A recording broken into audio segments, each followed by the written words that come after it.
Hello friends, నేనైతే కొత్త sweet రెసిపీతో వచ్చేసాను. అదే క్యారెట్స్ తో హల్వా. ఇది చూస్తుంటేనే చాలా ఎమ్మిగా అయితే ఉంది కదా. సో లేట్ ఎందుకు, నేను ఎలా ప్రిపేర్ చేశాను అనేది ఒక్కసారి చూసేయండి. హాఫ్ కేజీ క్యారెట్స్ అయితే తీసుకున్నాను. వీటిని బాగా పీల్ చేసుకొని తురిమి పెట్టుకోవాలి.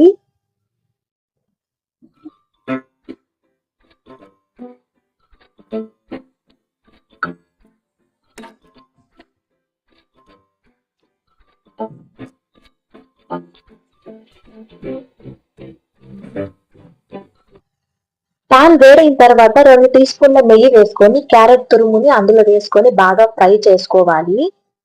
నెయ్యి ఫ్లేవర్ మొత్తం క్యారెట్ తురుముకైతే పడుతుంది. అలా ఒక 10 నిమిషాల పాటు క్యారెట్ తురుముని వేయించుకోవాలి గీలో.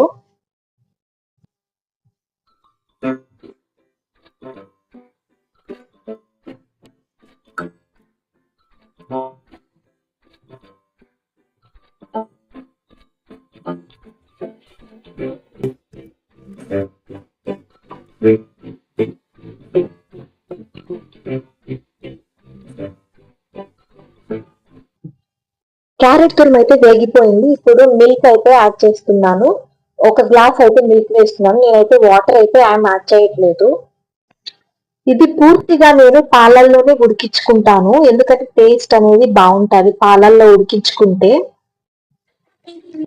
ఒక 10 నిమిషాల పాటు ఇలా ఉడికించుకుంటూ ఉండాలి. ఇది హై ఫ్లేమ్ లో పెట్టుకొని.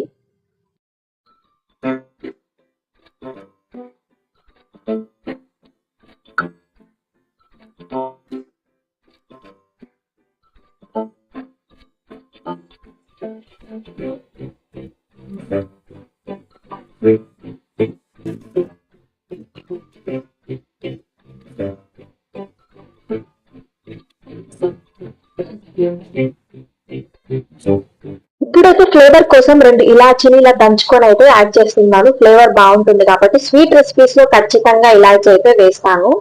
నేనే కాదు అందరూ వేసుకుంటారు కదా. సో పాలన్నీ ఇలా ఉడికిపోతున్నాయి. సైడ్ అయితే మీగడలాగా అంటుకుంటుంది. గరిటెతో మెల్లగా అది కూడా తీసుకొని అందులో కలిపేసుకుంటే టేస్ట్ బాగుంటుంది.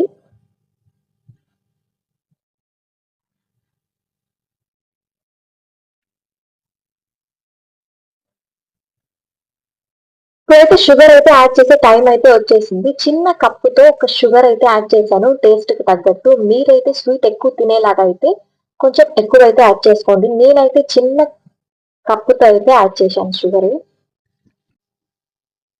ఇదైతే దగ్గర పడుతుంది. పాలు కూడా అన్ని ఇంకిపోతున్నాయి. ఒక్కసారి కలిపేసుకొని ఒక 10 నిమిషాల పాటు ఉడికించుకుంటే క్యారెట్ హల్వా అయితే రెడీ అయిపోతుంది. ఇంకా కొంచెం పాలు అయితే ఉన్నాయి.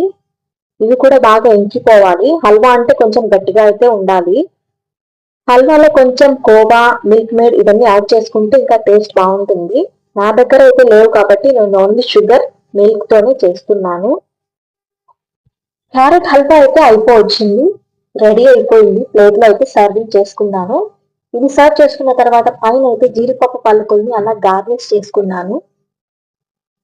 మీరైతే నెయ్యిలో వేయించుకొని అందులోనే కలిపేసుకోవచ్చు. నేనైతే పైన పెట్టుకున్నాను.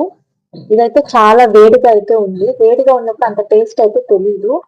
కొంచెం చల్లబడిన తర్వాత అయితే టేస్ట్ బాగుంటుంది. చూడ్డానికి అయితే చాలా ఎమ్మిగా అయితే ఉంది. ఇంకా టేస్ట్ అయితే చూసేస్తాను.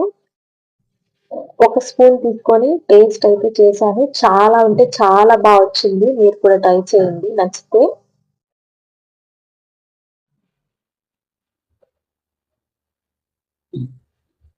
మేమైతే ఇలా తింటూ ఎంజాయ్ చేస్తూ ఉంటాం. మీరు మాత్రం వీడియో నచ్చినట్లయితే ఒక లైక్ చేసి ఛానల్ అయితే సబ్స్క్రైబ్ చేసుకోవడం మర్చిపోకండి.